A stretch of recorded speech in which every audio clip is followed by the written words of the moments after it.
Hello दोस्तों, सभी को मेरा नमस्कार। मैं राजेश चौधरी आप सभी का स्वागत करता हूं हमारे स्कूल के यूट्यूब चैनल मयूर ऑनलाइन क्लासेज में। तो आज का हमारा टॉपिक क्या है?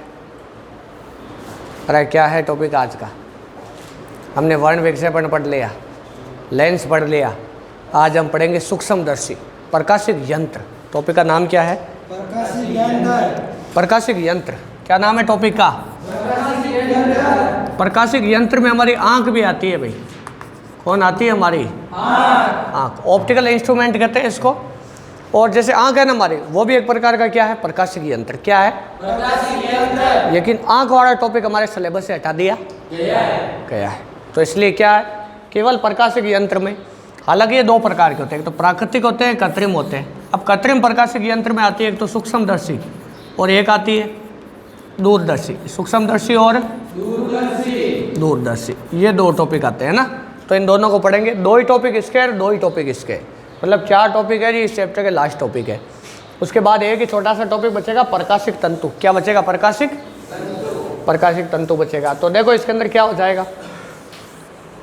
अगर आप ये एक चीज़ ध्यान से देखो आप, तो इसमें पहले कुछ चीज़ें आपको छोटी मोटी लिखा देते हैं। चलो पहले लिखो स्पष्ट दृष्टि की न्यूनतम दूरी।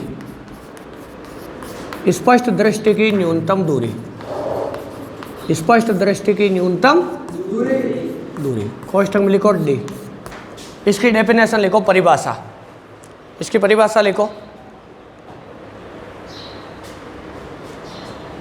इसमें लिखो किसी वस्तु की आँख से वह न्यूनतम दूरी, किसी वस्तु की आँख से वह न्यूनतम दूरी जहाँ पर रखी वस्तु का स्पष्ट प्रतिबिंब स्वस्थ आँख के रेटिना पर बन जाए। लिखो स्वस्थ आँखें, इसमें लिखो जिस पर रखी वस्तु का स्पष्ट प्रतिबिंब स्वस्थ आँख के रेटिना पर बन जाए, स्पष्ट दृष्टि की न्यूनतम दूरी कहलाती। क्या कहलाती है? स्पष्ट दृष्टि की न्यूनतम दूरी कहलाती है। अब इसके नीचे एरो लगा के लिखो, स्वस्थ आँख के लिए स्पष्ट दृष्टि की न्यूनतम दूरी लगभग 25 सेंटीमीटर होती है। स्वस्थ आँख के लिए स्पष्ट दृष्टि की न्यूनतम दूरी लगभग 25 सेंटीमीटर होती है। ये लिख लेना, बस टॉपिक खत्म। अब देखो एक होता है दूरबिंदु। क्या होता है भाई? दूरबिंदु का मतलब दूरबिंदु का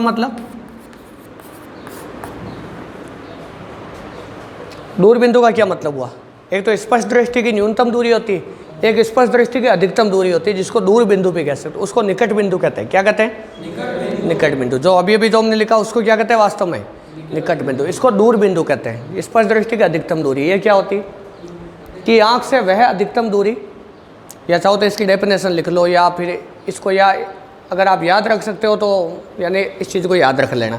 केवल नोट में इतना लिख लेना कि दूर बिंदु यानी आँख का दूर बिंदु अनंत पर होता है। कहाँ होता है? स्वस्थ आँख का दूर बिंदु कहाँ होता है? अनंत पर। नोट में लिख लो, नोट में इस चीज़ को लिख लो कि स्वस्थ आँख का दूर बिंदु कहाँ होता है? अनंत में होता है, अनंत पर होता है। इसमें लिखो अनंत पर होता है। इसके बाद नोट में दूसरा पॉइंट लिखो, निकट बिंदु व दूर बिंदु के बीच की दूरी दृष्टिपरास कहलाती है। निकट बिंदु व दूर बिंदु के बीच की दूरी दृष्टिपरास क्या कहलाती है भाई? दृष्टिपरास। क्या कहलाती है? दृष्टिपरास कहलाती है। विजुअल रेंज कहते हैं इसको। क्या चीज़ हो गई? अब देखो दूर बिंदु का मतलब क्या है। हमारी जो आंख होती है ना, देखो इधर आंख, ये हमारी आंख है जैसे, है ना। इस आंख से हम कितना मिनिमम पास तक देख सकते हैं। जैसे मुझे एक पेन देना, जैसे सारे अपना पेन उठा लो हाथ में, ये सारे अपने हाथ में पेन ले लो, और इस पेन का जो ये सुई है ना, इस सुई को अपने पास सामने रखते हुए ऐसे देखो, और एक आंख बंद कर लो इस प्रकार। एक आंख चाहो तो ऐसे बंद कर लो, या फिर दोनों से देखो तो भी आपकी मर्जी, कैसे देखना चाहो। इस सुई को यहाँ से देखो, इस आपके पेन के टिप है ना, जो ये इसकी नीडल की जो टिप है, मतलब आगे का सिरा, उस सिरे को देखो और धीरे धीरे इसको पास लाते जाओ। क्या कोई ऐसा बिंदु आया जहाँ के बाद में एक टिप है वो धुंधली दिखाई देना स्टार्ट हो गई? आप आया कि नहीं आया? तो वो बिंदु जहाँ से धुंधली दिखना स्टार्ट हो जाती है, वही बिंदु क्या होता है? निकट बिंदु। क्या होता है? निकटतम बिंदु या निकट बिंदु होता है। स्पष्ट दृष्टि की न्यूनतम दूरी कहते हैं उसको। क्या कहते हैं? स्पष्ट दृष्टि की न्यूनतम दूरी। और वो स्वस्थ आंख से लगभग कितनी दूरी पर होता है? 25 सेंटीमीटर। अब देखो भाई, ये जरूरी नहीं कि आपका निकट बिंदु 25 सेंटीमीटर पर ही हो। क्यों नहीं? क्योंकि ये स्वस्थ आंख के लिए ये एवरेज है। वास्तव में क्या है? एवरेज। जैसे बहुत सारे लोग हैं, बहुत सारे आदमियों का क्या किया गया, उनकी स्पष्ट दृष्टि की न्यूनतम दूरी ज्ञात की गई और उसका औसत ले लिया गया। तो वो औसत लगभग कितना आया? 25 सेंटीमीटर। तो आपके लिए ये 25 ही हो, ये जरूरी नहीं है। अब जो बूढ़े आदमी होते हैं ना, उसके लिए ये स्पष्ट दृष्टि का जो न्यूनतम बिंदु है दूर चला जाता है और बच्चों के लिए पास आ जाता है। मतलब बच्चे अपनी आंखों को यानी इस प्रकार इस टिप को और ज़्यादा पास तक स्पष्ट देख सकते हैं और बूढ़े आदमी दूर। आपने जैसे किसी बूढ़े आदमी को देखा, फोन में नंबर देखता है तो कैसे देखता हूँ? क्या इस प्रकार नहीं देखता बूढ़ा आदमी कोई? बूढ़े की जरूरत नहीं, आजकल तो जवान भी देख लेते हैं कहीं, है कि नहीं? ये इस प्रकार उसका इस चीज़ का कारण क्या है? क्योंकि उनका निकट बिंदु क्या है? दूर खिसक गया। उनका निकट बिंदु दूर खिसक गया है। क्या ये वाली चीज़ समझ आई ना? अब देखो, ये 25 सेंटीमीटर और ये वाला बिंदु कहाँ होता है? दूर वाला अनंत पर। कहाँ पर होता है? अनंत पर। इसके बीच की ये दूरी क्या कहलाती है? ये कहलाती है दृष्टि परास। क्या कहलाती है? दृष्टि परास। मतलब ये तो है दूर बिंदु। क्या है? दूर बिंदु। और ये वाला क्या है? निकट बिंदु। ये वाला है निकट बिंदु। क्या ये वाली चीज़ समझ आई? अब एक चीज़ सोचो, इसमें सबसे काम की चीज़ क्या है जो भी हमारे काम में आएगी? अगर मैं किसी वस्तु को, ये निकट बिंदु है, ये दूरी डी है, कैपिटल डी से बताते हैं इसको। क्या जी समझ आई ना? ये तो निकट बिंदु है और ये मान लो दूर बिंदु है, इसको स्मॉल डी से बता दो। चलो देखो, अगर मैं किसी वस्तु को यहाँ रख दूँ, क्या मुझे वस्तु दिखाई देगी? सोचो देखे, अगर मैं यहाँ रख दूँ वस्तु को, ये मेरा निकट बिंदु है आँख का, क्या मुझे वस्तु दिखाई देगी?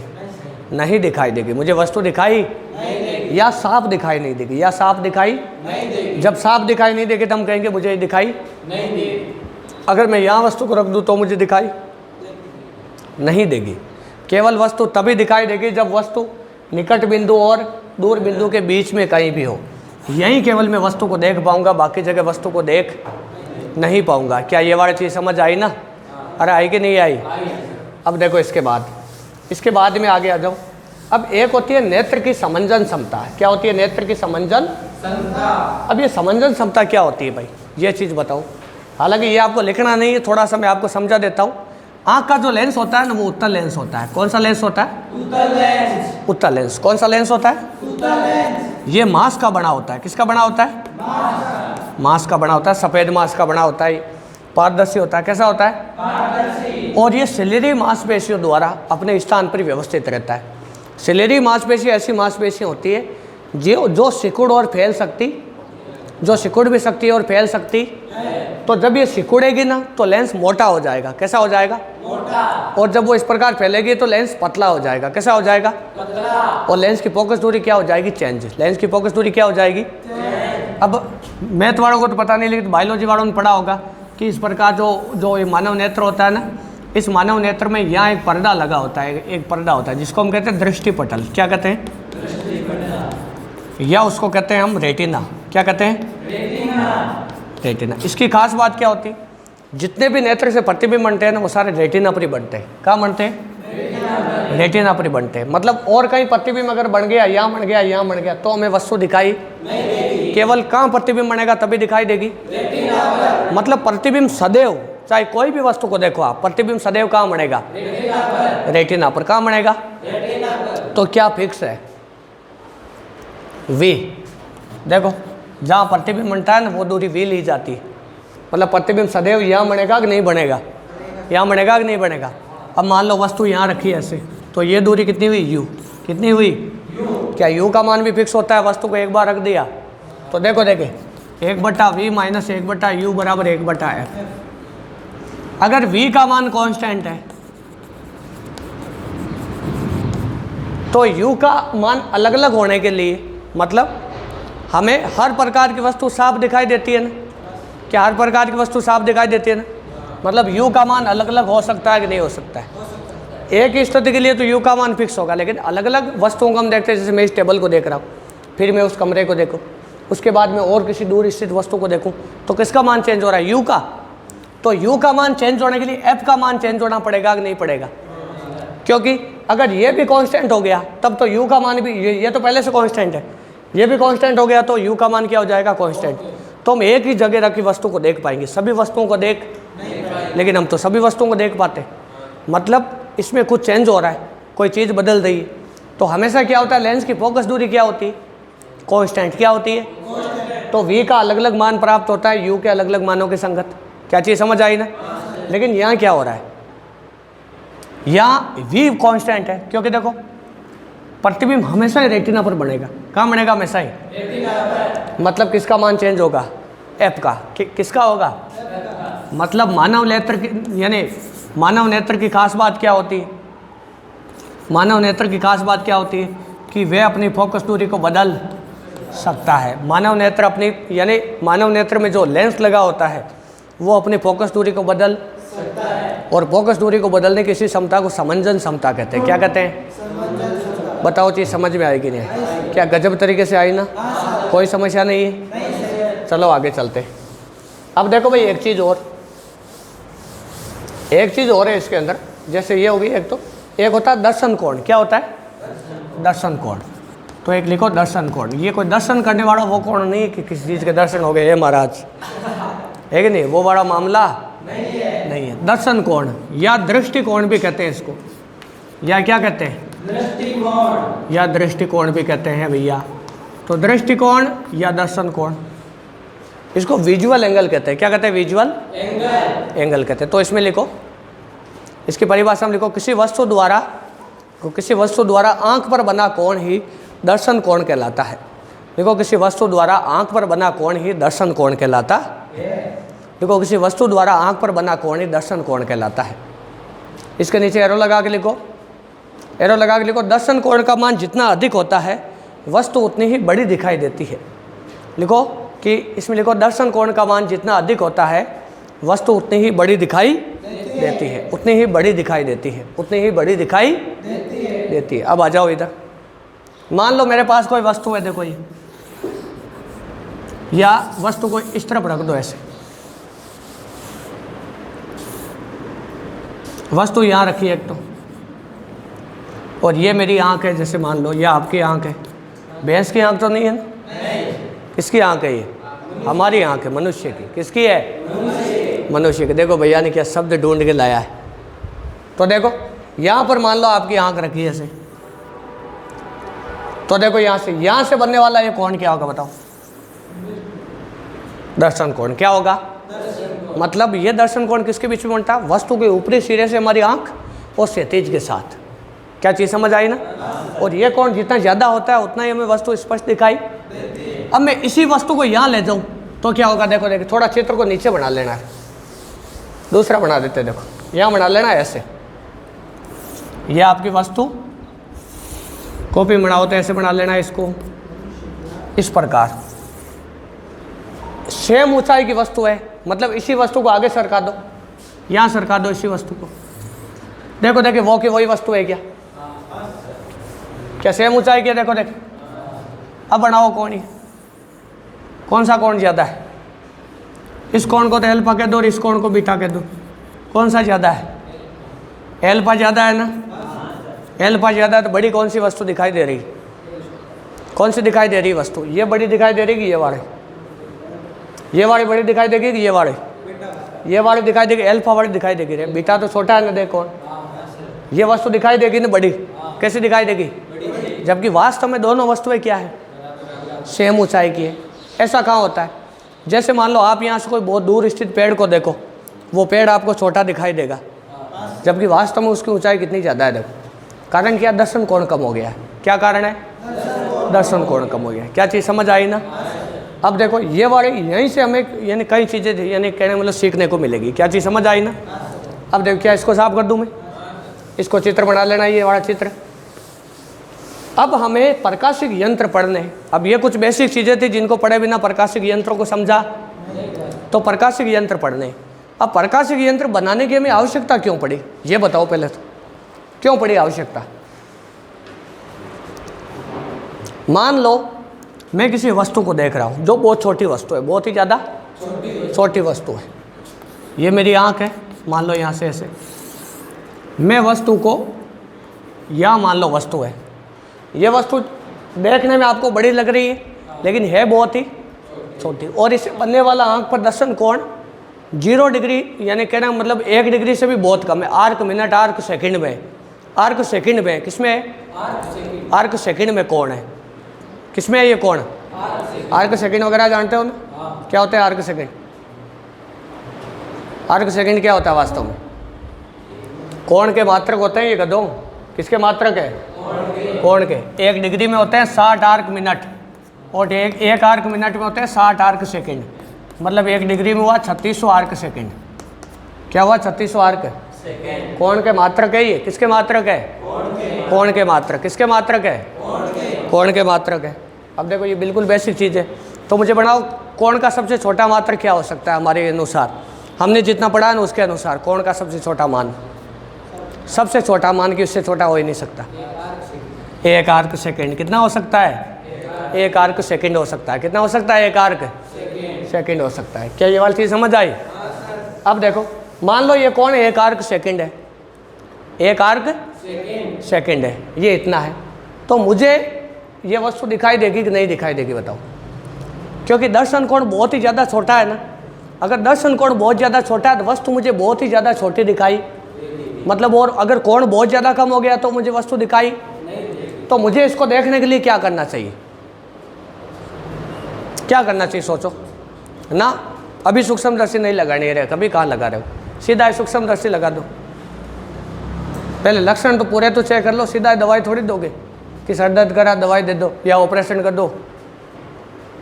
क्या होगा सोचो देखिए, क्या हम अगर दर्शन कोण को बढ़ा सके, किसको बढ़ा सके? दर्शन कोण को अगर हम बढ़ा सके, क्या वस्तु हमें साफ दिखाई देने लगेगी? क्या करें दर्शन कोण बढ़ाने के लिए? हाँ, वस्तु को या तो पास लाओ या आँख को पास ले जाओ, पास ले आओ भैया, वस्तु को ले आए। क्या दर्शन कोण ज़्यादा हुआ? और पास लाओ। क्या दर्शन कोण और ज़्यादा हुआ? और पास ले आओ। क्या दर्शन कोण और ज़्यादा हुआ? अब तो वस्तु हमसे भी बड़ी हो गई। ऐसा कर सकते हैं क्या? ये स्थिति कहाँ तक संभव है दर्शन कोण बढ़ाने की? डी तक। मान लो ये निकट बिंदु है डी, तो वस्तु को यहाँ तक लेकर आ सकते हैं केवल और केवल हम। यहाँ और यहाँ रखने का कोई फायदा नहीं है, क्योंकि वस्तु वैसे भी दिखाई नहीं देगी। जिसके लिए दर्शन कोण ज़्यादा हो वो भी दिखाई नहीं देती डी से इस बिंदु पर इधर। क्यों दिखाई नहीं देती? क्योंकि ये निकट बिंदु आ गया है, इससे इधर वस्तु धुंधली हो जाती है हमारे लिए, तो हमें वस्तु वैसे भी दिखाई नहीं देगी ना। तो दर्शन कोण का मान बढ़ाते बढ़ाते कितना ज़्यादा बढ़ा सकते हो आप सोचो, कितना ज़्यादा कि सर हम इतना बढ़ा सकते हैं? निकट बिंदु तक लेकर आओगे, इससे ज़्यादा ये दर्शन कोण बढ़ाया बढ़ा तो सकते हैं, लेकिन इसको बढ़ाने का कोई फायदा होने वाला नहीं है, क्योंकि वस्तु अगर इधर आ गई तो वैसे भी दिखाई नहीं देगी। वस्तु वैसे भी दिखाई नहीं देगी, क्योंकि निकट बिंदु से इधर आने पर वस्तु दिखाई नहीं देगी। मतलब क्या दर्शन कोण का मान इससे ज़्यादा बढ़ाया जा सकता है क्या? इससे ज़्यादा बढ़ाया नहीं जा सकता। तो ये कोण अगर एल्फा है तो ये एल्फा मैक्सिमम होगा, इससे ज़्यादा दर्शन कोण बढ़ाया नहीं जा सकता। अब यहाँ रख दिया वस्तु को तो भी दिखाई नहीं दी, तो यहाँ रख दिया, अब तो कोई तरीका बचा ही नहीं है। अब क्या करें आँख के साथ? बताओ आँख से कैसे देखें उसको? उसको देखा ही, उसको आँख से देखा ही, तो अगर हमारे पास टेक्नोलॉजी नहीं है तो इसको नहीं देख इसको हम देख नहीं पाएंगे, और अगर टेक्नोलॉजी है तो इसको देख पाएंगे। तो हमारे पास फिजिक्स है, और फिजिक्स के आधार पर कई चीज़ें सूक्ष्मदर्शी दूरदर्शी बनाई जा सकती है। तो हमें वास्तव में क्या करना चाहिए? हमें क्या करना चाहिए सोचो, अगर इस वस्तु को हमें देखना है तो हमें क्या करना चाहिए? वस्तु को देखना है तो हमें दर्शन कोण का मान बढ़ाना चाहिए। अगर हम किसी तरह से दर्शन कोण का मान बढ़ा पाए, क्या वस्तु दिखाई देगी? लेकिन वस्तु डी से इधर आनी नहीं चाहिए, वरना वैसे भी दिखाई नहीं देगी। तो हमारा टारगेट क्या रहेगा? दर्शन कोण को बढ़ाना। किसको बढ़ाना? सूक्ष्मदर्शी दूरदर्शी यही करती है, वो दर्शन कोण को बढ़ा देती है। किसको बढ़ा देती है? दर्शन कोण को बढ़ा देती है। तो देखो सबसे पहले हेडिंग लगाओ सूक्ष्मदर्शी। क्या ये वाली चीज़ समझ आई ना? ऐसा क्यों कर रहे हैं, क्यों देखना चाहते हैं हम? क्यों आवश्यकता है सूक्ष्मदर्शी दूरदर्शी बनाने की, ये चीज़ समझ में आनी चाहिए ना पहले। तो सबसे पहले हेडिंग लगाओ सूक्ष्मदर्शी। इसको भाई कहते हैं माइक्रोस्कोप। क्या कहते हैं? माइक्रोस्कोप। माइक्रोस्कोप।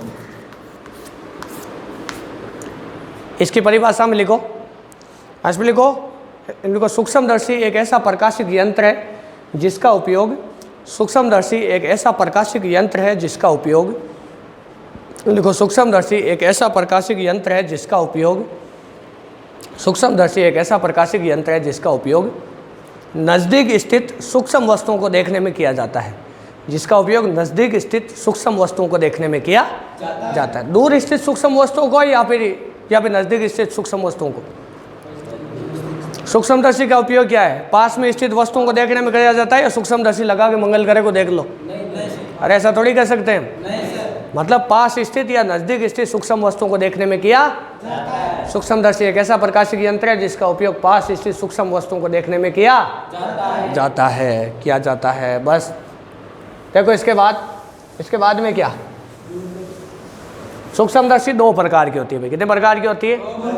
दो प्रकार की। ऐसे इस प्रकार ऊपर सूक्ष्मदर्शी लिख देना, इधर ऐसे सूक्ष्मदर्शी दो प्रकार की होती है। कितने प्रकार की होती है? दो प्रकार की। एक तो है सरल सूक्ष्मदर्शी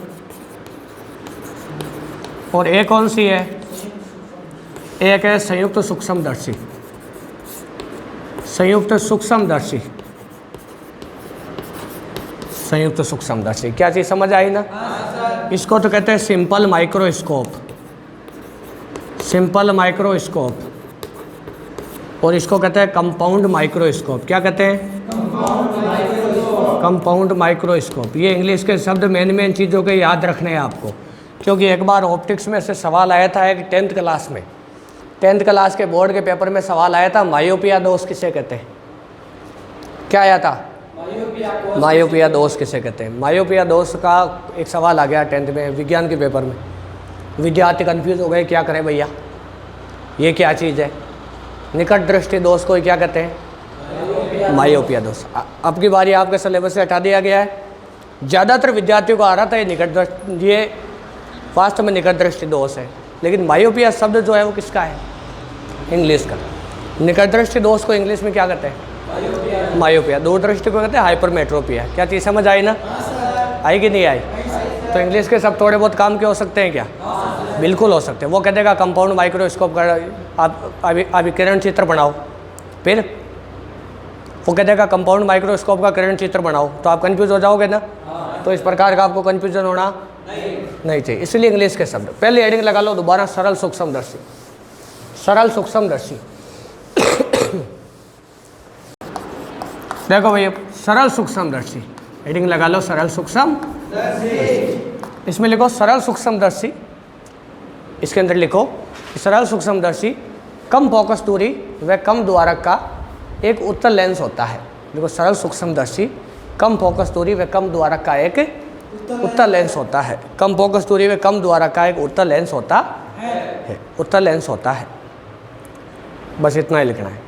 इसके नीचे वाले लाइन में लिखो यदि, इसके नीचे वाला लाइन में लिखो यदि, इसमें लिखो यदि, लिखो यदि वस्तु, लिखो यदि वस्तु लेंस के, तो लेंस के प्रकाशीय केंद्र व फोकस के मध्य रखी हो, लेंस के प्रकाशीय केंद्र व फोकस के मध्य रखी हो, फोकस के मध्य रखी हो, प्रकाशीय केंद्र व फोकस के मध्य रखी हो, तो वस्तु का प्रतिबिंब, तो वस्तु का प्रतिबिंब, तो वस्तु का प्रतिबिंब सीधा, तो वस्तु का प्रतिबिंब सीधा बड़ा, तो सीधा बड़ा आभासी, सीधा बड़ा आभासी वह उसी ओर बनता है, वह उसी ओर बनता है जिस ओर वस्तु रखी है, वह उसी ओर बनता है जिस ओर वस्तु रखी है, वह उसी ओर बनता है जिस ओर वस्तु रखी है।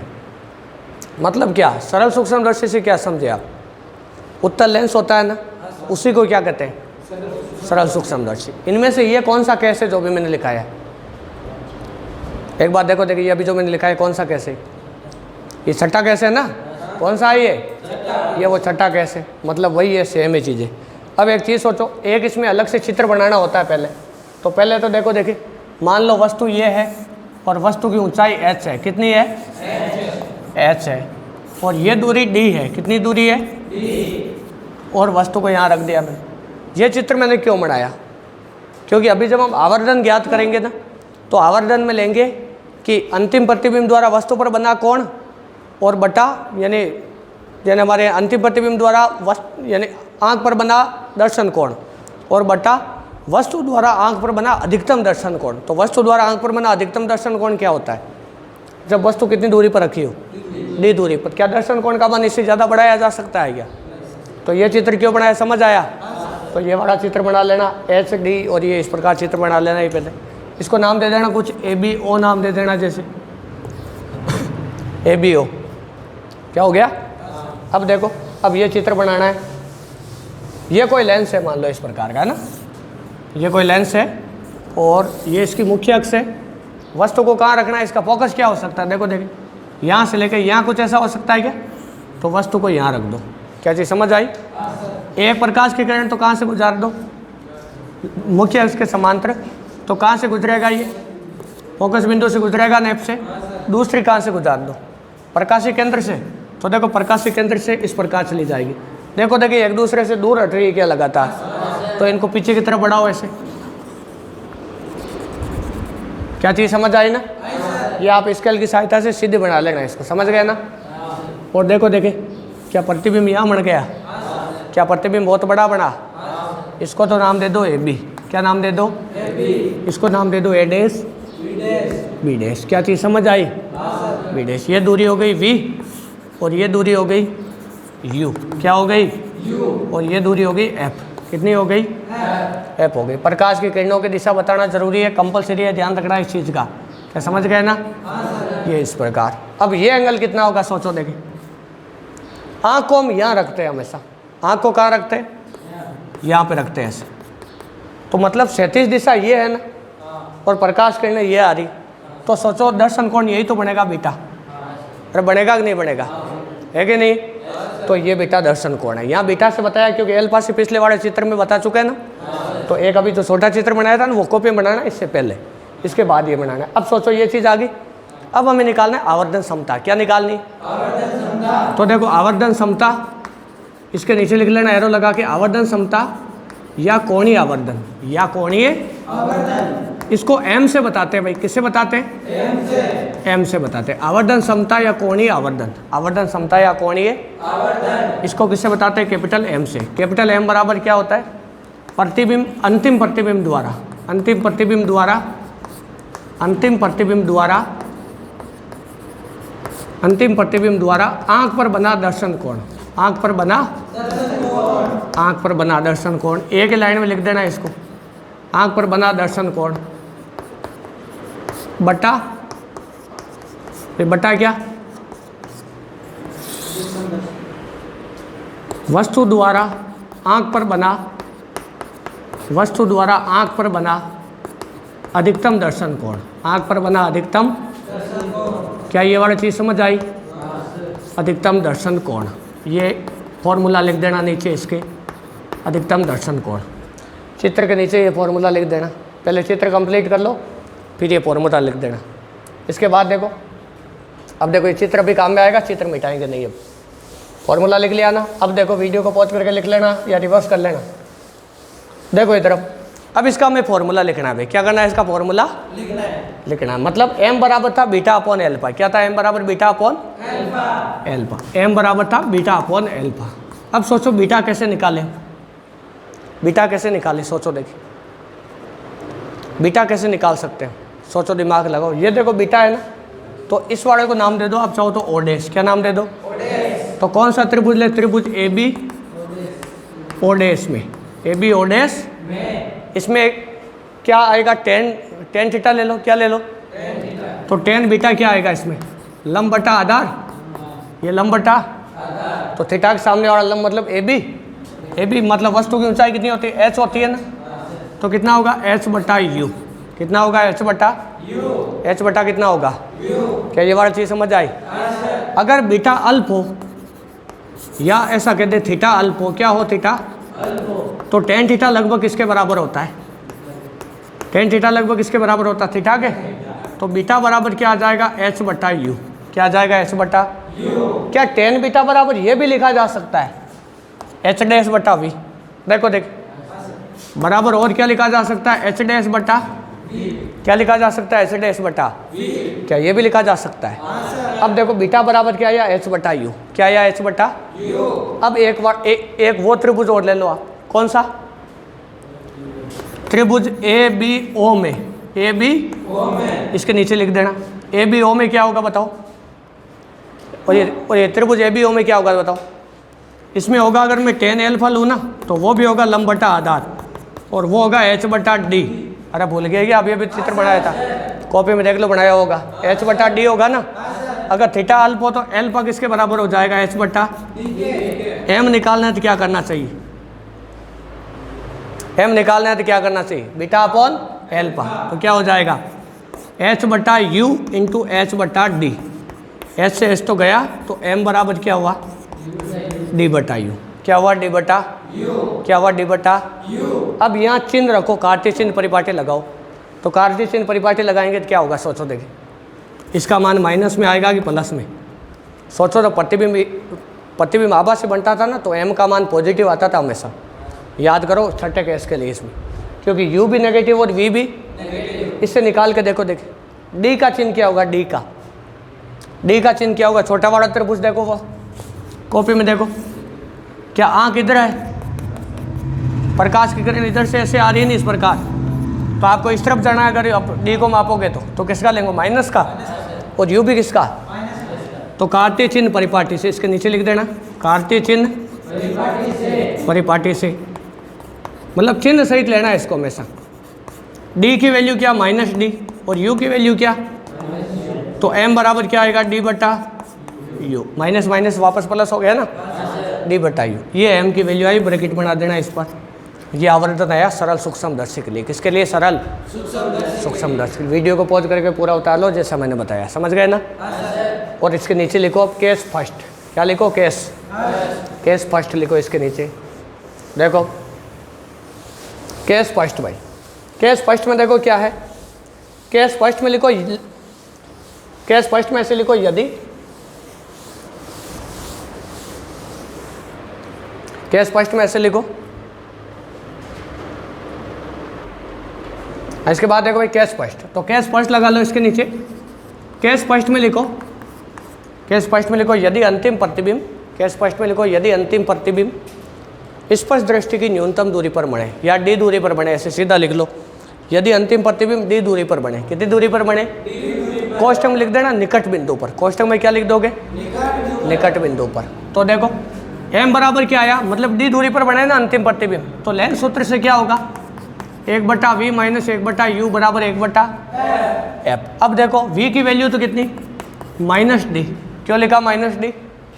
क्योंकि ये बोल रहा है अंतिम प्रतिबिंब डी दूरी पर बने। अंतिम प्रतिबिंब, क्योंकि ये जो प्रतिबिंब बनेगा ना तो इस प्रतिबिंब की वजह से दर्शन कोण का मान बढ़ा कि नहीं बढ़ा? देखो पहली बात तो दर्शन कोण बढ़ा कि नहीं बढ़ा? क्या दर्शन कोण बढ़ा ना? देखो वस्तु इतनी बड़ी हो गई, मतलब उसका प्रतिबिंब देख रहे हैं हम, लेकिन ये प्रतिबिंब भी काम यानी कहाँ तक लेकर आ सकते हैं इस प्रतिबिंब को भी? डी दूरी पर। डी दूरी से अगर प्रतिबिंब इधर आ गया तो वो हमें साफ दिखाई नहीं देगा। क्या ये बात चीज समझ आई ना? तो एक केस में तो डी पर रखेंगे, एक दूर बिंदु पर रखेंगे, अनंत पर। कहाँ रखेंगे? अनंत पर। और एक बार कहाँ रखेंगे? किसको रखेंगे?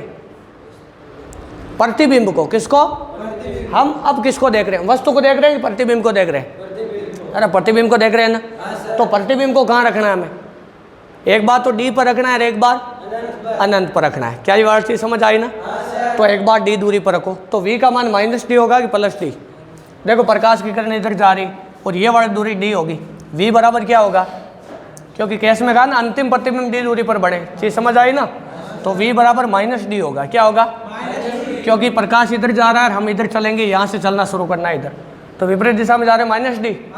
यू की वैल्यू माइनस यू, एफ की जगह प्लस एफ होगा, क्योंकि ये लेंस है उत्तल लेंस। कौन सा लेंस है? तो इसकी वैल्यू रखो, तो 1 माइनस डी प्लस 1/u बराबर 1/f।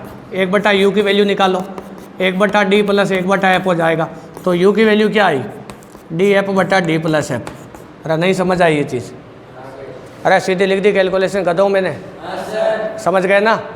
तो u बराबर कितना आया? df/d प्लस अब ये u की वैल्यू उठा के कहाँ रखो, ये u की वैल्यू उठा के कहाँ रखो, ये उठा के रखनी है m के अंदर आवर्धन में। आवर्धन क्या आया, m बराबर d बटा u, तो m बराबर d तो है ही, u की जगह क्या रखोगे d f upon d plus, यह चीज़ बताओ समझ आई कि नहीं, क्या समझ आई ना, d से d तो कट गया, तो m बराबर क्या आया d प्लस f बटा f, क्या चीज़ समझ आई, तो m बराबर आया 1 प्लस d बटा f, 1 प्लस d बटा, देखो देखे समझ आया कि नहीं, मतलब जब अंतिम प्रतिबिंब d पर बनेगा तो आवर्धन कितना होगा 1 प्लस d बटा, कितना होगा 1 प्लस d बटा f होगा। अब इसके बाद में लिखो k सेकंड, ये उतार लो, वीडियो को पॉज करके उतार लेना, k सेकंड लिखो, k सेकंड में क्या लिखोगे, k सेकंड में लिखो जब अंतिम प्रतिबिंब कहाँ बने, अनंत पर बने, अंतिम प्रतिबिंब अनंत पर बने, कोष्टक में लिख देना दूर बिंदु पर, कोष्टक में क्या लिख दोगे, दूर बिंदु पर, तो क्या हो जाएगा 1 बटा वी माइनस 1 बटा यू बराबर 1 बटा एफ। वी की वैल्यू कितनी, मतलब यह प्रतिबिंब कहाँ बन रहा है आपकी बार, अनंत पर बन रहा है, कहाँ बन रहा है, ये अनंत पे बनेगा तो वी की वैल्यू कितनी हो जाएगी, माइनस अनंत, कितनी, यू की वैल्यू माइनस यू, एफ की वैल्यू प्लस एफ। क्या ये वाली चीज़ समझ आती है ना, कार्टेशियन परिपाटी पूरा अलग से वीडियो बना दिया था एक पूरा, तो देखो क्या हो जाएगा 1 बटा माइनस अनंत प्लस 1 बटा यू बराबर 1 बटा एफ, तो यू बराबर क्या आया एफ, तो एम बराबर क्या आया डी बटा यू, तो एम बराबर डी बटा एफ। बताओ चीज़ समझ आए कि नहीं, ये क्या स्पष्ट हो गया, क्या सेकंड, सरल सूक्ष्मदर्शी कंप्लीट, सरल सूक्ष्मदर्शी कंप्लीट। अब कौन से पढ़ेंगे, संयुक्त सूक्ष्मदर्शी। संयुक्त सूक्ष्मदर्शी के बाद में 2 ही टॉपिक बचे और एक प्रकाशिक तंतु का, क्या चीज़ समझ गए ना, और ये पूरा होने के बाद चैप्टर हो जाएगा ख़त्म। क्या चीज़ समझ आई, तो आज के लिए इतना ही बहुत है, बाकी काम कल की क्लास में पढ़ेंगे। धन्यवाद।